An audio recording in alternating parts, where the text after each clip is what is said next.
इंसान जितनी मेहनत खामी छुपाने में सर्व करता है, उतनी ही मेहनत में खामी दूर की जा सकती है। जिंदगी में कभी कोई ठोकर किसी गलत रास्ते पर चलने से बचाने के लिए भी लगती है, जो आपको सारी जिंदगी के लिए सही रास्ते पर डाल देती है।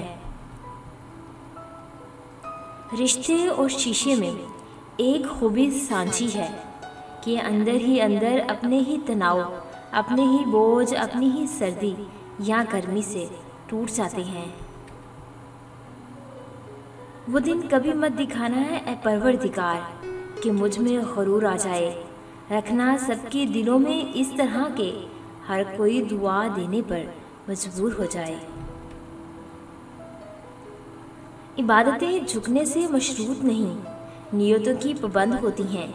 नियतों में खोट हो तो बरसों की रियाजत बेकार जाती है।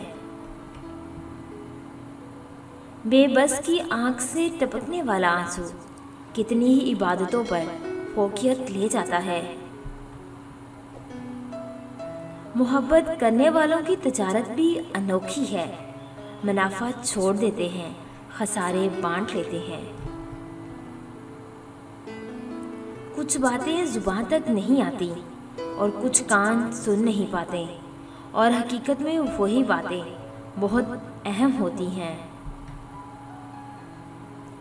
अल्लाह ताला से हमेशा वो तलब किया करो जो तुम्हारे हक में बेहतर हो, ना कि वो जो तुम चाहते हो। हो सकता है तुम्हारी चाहत बहुत कम हो और तुम्हारा हक बहुत ज़्यादा। मैंने एक चीज़ पर गौर करके देखा है, मेरे रब ने मुझे कभी मेरी हिम्मत और बर्दाश्त से ज़्यादा नहीं आजमाया, लेकिन इंसान ने हमेशा मुझे वहाँ से आजमाना शुरू किया जहाँ मेरी हिम्मत और बर्दाश्त की हद ख़त्म होती है।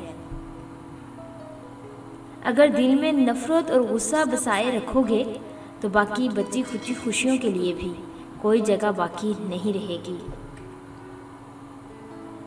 एक बात बताऊं, मैं बुरा नहीं हूँ, बस तुम्हारे मतलब का नहीं हूँ, इसीलिए बुरा लगता हूँ।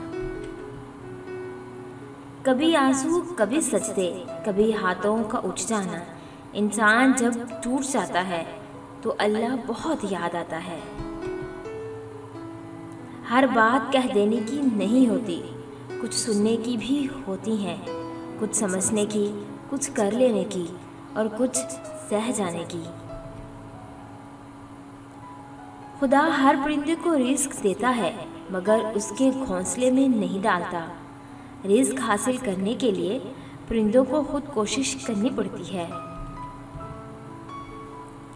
इंसान जानता भी है कि उम्मीदें दुख देंगी, लेकिन दिल फिर भी भरोसा करने लगता है और टूटने बिखरने संभलने का अमल जिंदगी के साथ साथ जारी रहता है। अगर आपको हमारी ये छोटी सी काविश अच्छी लगी हो तो इसे लाइक करें, शेयर करें और सब्सक्राइब करें और बेल के आइकन पर क्लिक करें, ताकि हमारे आने वाली जितनी भी नई वीडियोस हैं उनकी नोटिफिकेशन आप तक आसानी पहुंच सके। वीडियोस देखने के लिए शुक्रिया।